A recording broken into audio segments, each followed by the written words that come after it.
Hey everyone, welcome back to another video. So in this episode, we are going to hopefully get the Supra to a point where it can actually leave the shop and go up to accelerated up in Toledo, accelerated performance that is, for my friend Russ there to wire the car. Now, this is a little bit of a change of plan from the plan before in having my friends Bob and Sean wire the car, and we'll go over why plans have changed later on in the video. You know, there's no juicy drama or anything like that, but we'll go over that at a later point in this video. So to get this thing wrapped up, or at least to the point where it can go up to Toledo to have Russ work his magic on it, I have a handful of things that we need to get done. So I need to get the head flange on the intake manifold planed and reinstall the intake manifold onto the car. I need to get the dash here back in the car, which you can see that I've gone ahead and I have my race pack bezel in there and it's actually mounted. So this needs to go back in there. I need to finish plumbing the boost control, or the boost control system. So I have a couple of fittings and more push lock stuff here. So these three will allow me to integrate an air pressure regulator that I got into the boost control system. And there's a few other odds and ends that need to be taken care of. One of which is dropping the fuel cell out and notching the corner of it, or one of the sides of it, to allow the exhaust to fit in a better fashion. So I bought this aluminum angle iron right here that will take care of that notch, and I think that is what we are going to begin the video with. So I'll go ahead, I'll raise the car up, drop the fuel cell out, and get it notched, get this piece of angle welded into it, reinstall it, and then we can put the exhaust back in place.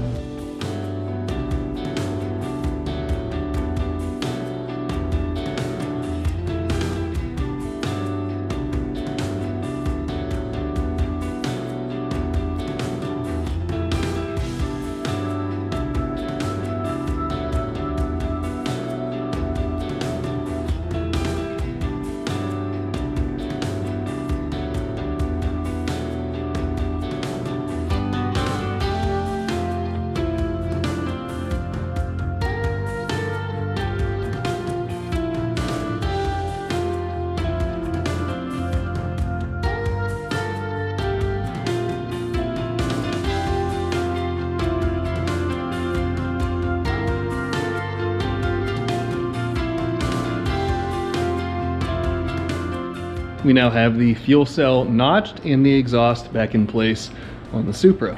So exhaust is a little bit dirty. It's been sitting on the ground for a little while, but you can see our notch right here gives us all kinds of room to the muffler body, and the exhaust with a little bit more persuasion with my mini sledge right in here fits back in the car perfectly.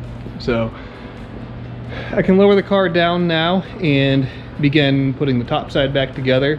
But before I do that, I think I'm going to disassemble the intake manifold so I can sand the head flange flat and get that ready to be finally installed onto the car. So let me go ahead, bust that apart, and we can get to sanding.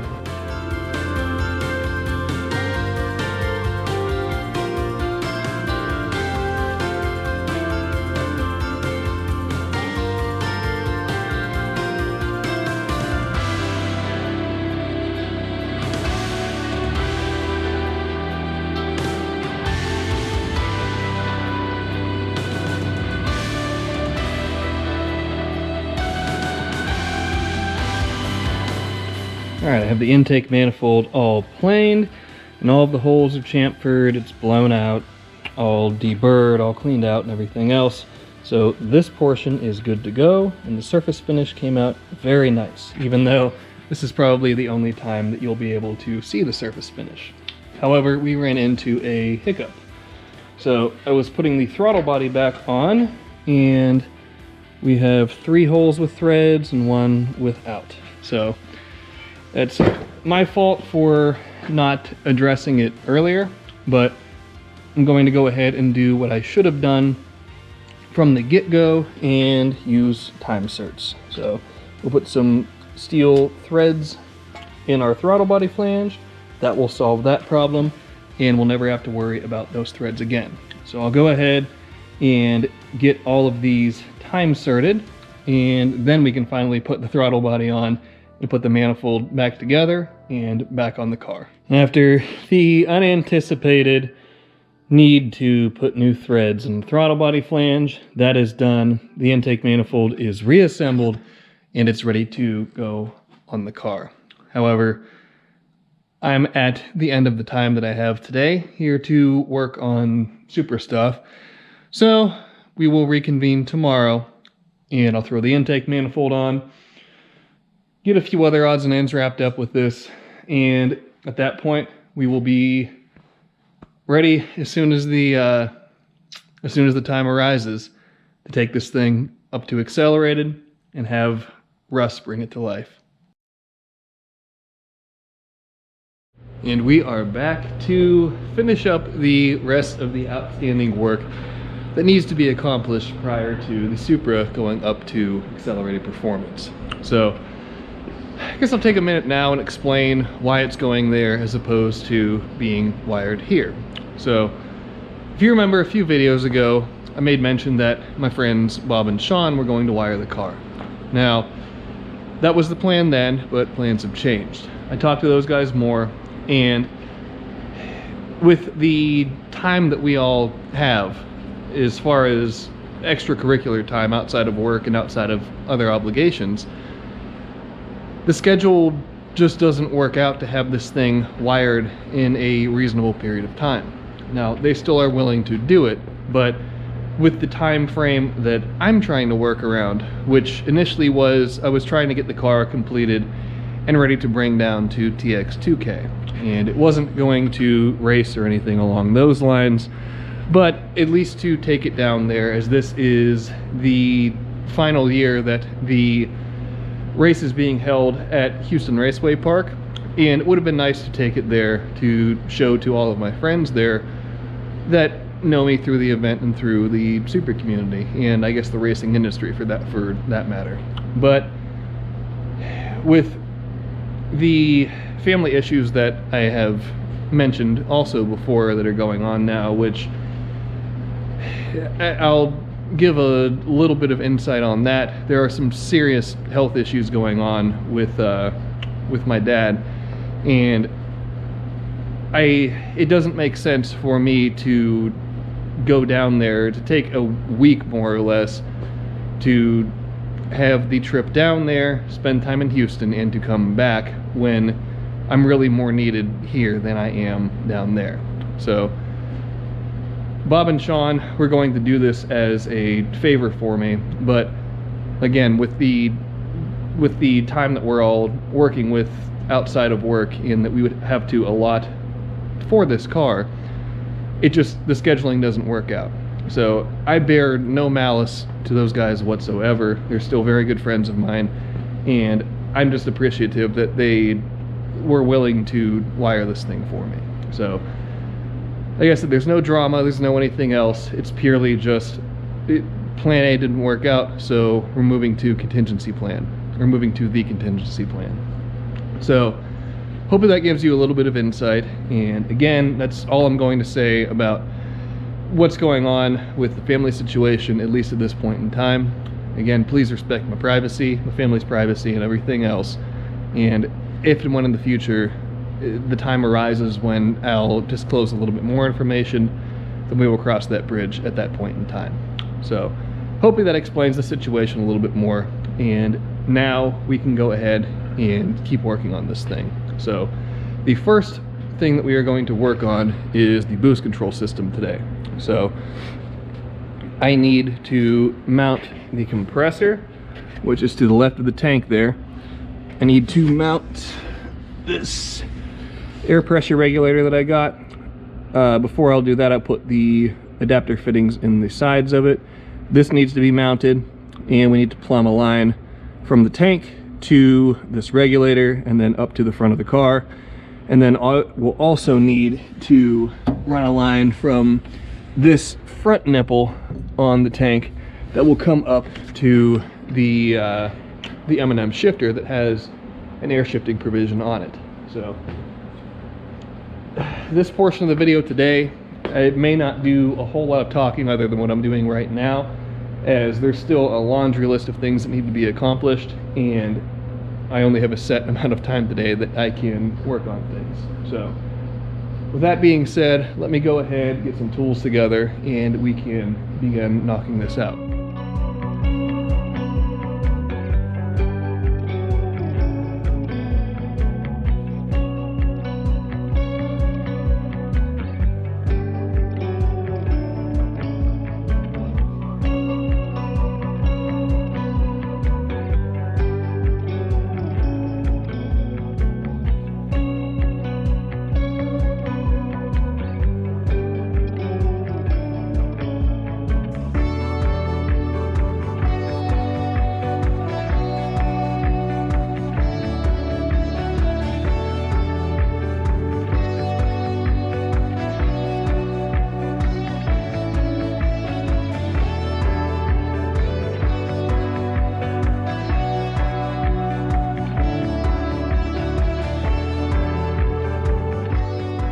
And we now have the boost control system all plumbed, and the only thing left to do in regards to this air system is run the line for the air shifter. But I ordered one too few fittings for it, or adapter fittings, 1/4 NPT to 1/8 NPT. So I'll need to order another one of those, as well as a few other push lock hose ends, and then we can get that portion of it wrapped up. I need to order a MAC valve as well for it. But here's what we ended up with. So everything nice consolidated the way I wanted it to be, easy access to everything, and easy replacement of the compressor should anything happen to it. So out of the top side of the tank, we come down to our regulator, and from the regulator we have our air line that runs along here. And yeah, I know it's kind of ugly the way it is now, it'll need to be tied up, but that can wait until later. I just wanted to get this plumbed for the time being. So the line runs up here, pass you guys under here, and it ties into a bulkhead right there. That bulkhead is in the wheel well, and I made sure to route the line in the wheel well away from anything, or the tire and any other moving components. But see how well you guys will be able to see right here. Out of the bulkhead here, have our air line that runs up along through here. You guys might not be able to see a whole lot right here, but it runs over to this bulkhead right here, and that bulkhead exits right on the strut tower. Line loops around to the inlet of our boost control solenoid system, and that is all tied together. So it came out pretty well. I'm pretty happy with that. I just need to tighten down the nuts, not on this bulkhead, but on the one lower in the wheel well right there. I can't get my body around the car the way that I need to tighten it down, so I'll need to get assistance with it, to somebody to hold a wrench while I tighten the other side down. But that is all wrapped up now.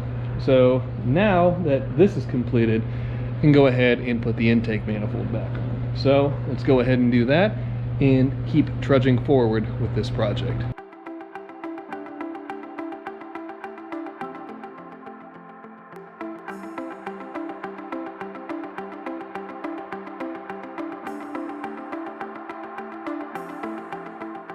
I have most of everything reinstalled, plugged in, so on and so forth.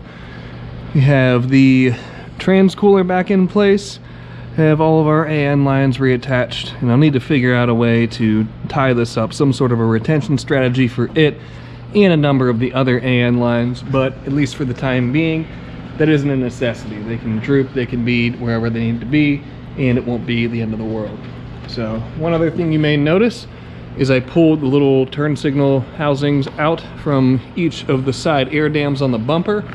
And reason for this, there's two reasons. A, at least on the passenger side here, it was very close to the turbine housing and the downpipe, and I didn't want to contend with having it melt on me.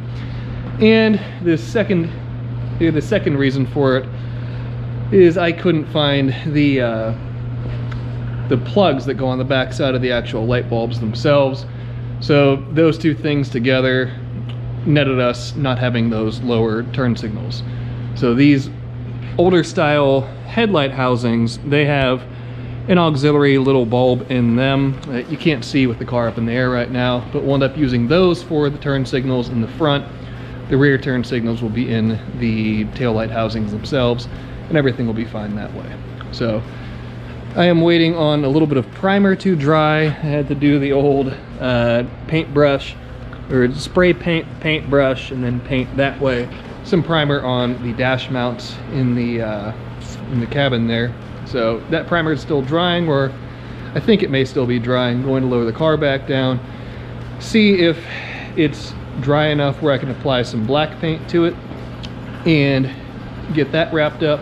Then the dash can go back in, and then I guess for most intents and purposes, or no, we still have to make the oil feed line, or end up terminating it and get the little feed flange sealed down onto the top of the center cartridge. So let me go ahead, I'll lower the car back down, probably paint these brackets off camera, as I'm sure you guys don't want to watch me paint, but we'll get that done and then be ready to throw the dash back in.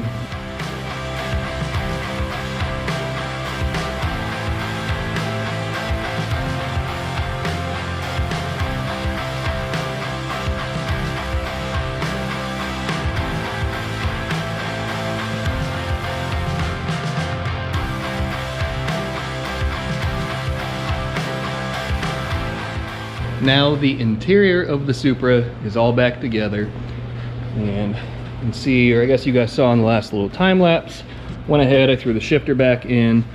I also put the steering wheel in with the new red, or the new big red button, and I did off camera as well. I tested the location of the race pack now that I have the billet bezel firmly in place in the fiberglass dash, and it fits well.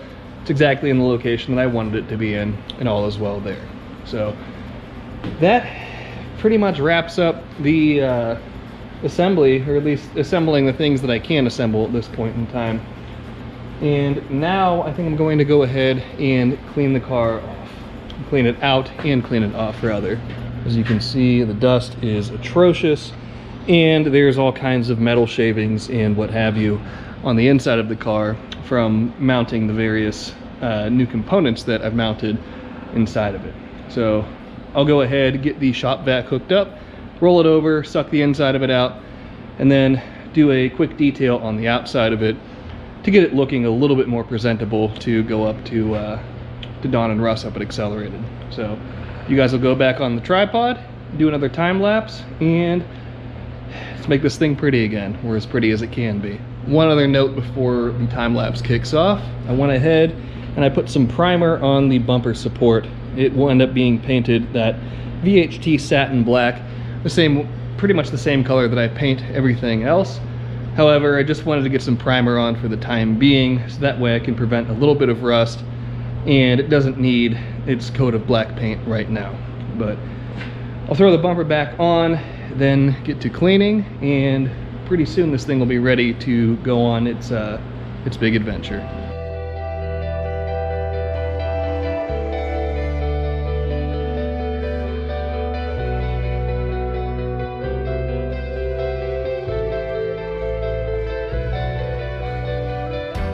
There she is, looking a little bit more presentable than it did with the thick layer of dust. And before any of you detail guys go crazy with the way that I did that, bear in mind that I really don't care much about this paint. Pretty much every panel has dents and dings and scrapes and so on and so forth. It really is in need of paint and body work, but that just isn't in the cards right at this current moment in time. So she's as shiny as she's going to be right now, and I vacuumed out the inside of it as best I could just to get any large debris out of there. And there's still quite a bit of dust and dirt and grime in there, but it's at least better than it was, and I'm pretty happy with how it cleans up, even though the paint is pretty much sandpaper at this point. So I didn't do under the hood. I'll do that probably tomorrow. Just do it off camera. There's a whole lot of nooks and crannies, and it isn't incredibly interesting to watch me do that, but it'll be spit shined enough to look decent when it comes off the trailer up in Toledo. So with all that being said, and now you, I guess, know why the car is going up to accelerated, I think that is going to be the end of this video. So it'll look weird around here without having this this silver car sitting here. I mean, it's occupied this space on the lift for literally years at this point in time, and I'm always a little bit funny about dropping the car off at other shops and having other people's hands in it, as I do, as you guys I'm sure have noticed, 99% of the work that's done on this car. So it's, even with good friends, it's still always a little bit nerve-wracking, but I know it will be in good hands, and I know that Russ and Dawn will make this thing live the way that it should. So now that will be the end of the video without me droning on anymore. So thank you guys as always for tuning in and watching me go through this project, going along for the ride with me, and sending your love and support, and sending me ideas and everything else that you guys do. So you guys are awesome.